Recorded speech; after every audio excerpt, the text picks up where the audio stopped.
Hello everyone, I hope you are all doing excellent.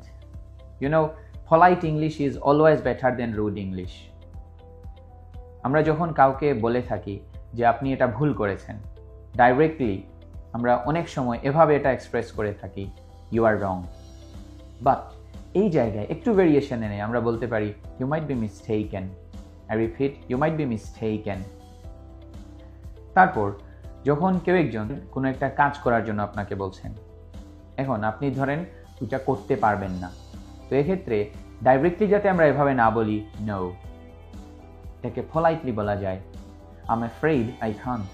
যখন কেউ আমাদের সামনে খুব জোরে কথা বলে থাকে তখন আমরা অনেক সময় বিরক্তিবোধ নিয়ে বলে থাকি shut up. এটাকে এভাবে না বলে আমরা বলতে পারি could you please be quiet? Could you please be quiet? খুব দ্রুত আপনি কোনো একটা জায়গায় যেতে চাচ্ছেন, এখন আপনার সাথে আপনার সিনিয়র কোনো একজন ভাই আছেন, তাড়া দেওয়ার ক্ষেত্রে আমরা অনেক সময় বলে থাকি হারি আপ। তো এটাকে আরো ইমপ্রেসিভ ওয়েতে আমরা এভাবে বলতে পারি could you be a bit quicker please? I repeat, could you be a bit quicker please? Finally আমরা ধরেন কেউ কোনো একটা বিষয়ে আমাদের কাছে কোনো মতামত উপস্থাপন করলো বা তার অপিনিয়ন যেটা আছে, তার পার্সপেক্টিভ যেটা আছে সেটা আমাদের সাথে শেয়ার করলো, তো আমরা দেখবেন ডাইরেক্টলি অনেক সময় এভাবে মানুষকে ডিমোটিভেট করে থাকি যে that's a bad idea. So এটা কিন্তু rude English.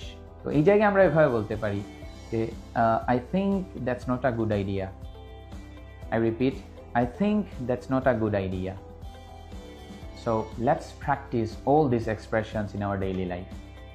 Please stop being rude and be polite when talking to others.